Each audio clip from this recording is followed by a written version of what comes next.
বাবা তোমার কি হয়েছে? তুমি কাশছো কেন? চলো তোমাকে এখনই ডাক্তারের কাছে নিয়ে যাচ্ছি। বাবা, আমার বুকের মধ্যে ব্যথা করছে, আমি মনে হয় আর বাঁচবো না নে। তুমি অত চিন্তা করো না দিনে, সব ঠিক হয়ে যাবে না। চলো ডাক্তারের কাছে যাই। ভাই একটু সাইডে আসেন তো। চলেন ডাক্তার সাহেব। ভাই আপনার বাবা তো ব্লাড ক্যান্সার হয়েছে। কি বলেন ভাই?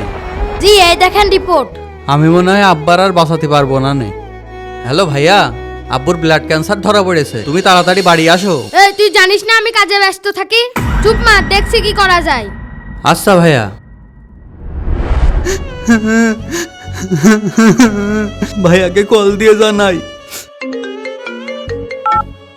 হ্যালো ভাইয়া। এই জানিস না আমি কাজে ব্যস্ত থাকি, বারবার ফোন দিস কেন? ভাইয়া একটা কথা শোনো। বল। ভাইয়া আব্বা না মারা গিয়েছে, তুমি তাড়াতাড়ি আসো। কি আব্বা মারা গিয়েছে? হ্যাঁ ভাইয়া, আব্বু মারা গিয়েছে। আচ্ছা আমি এখনই আসছি। ঠিক আছে।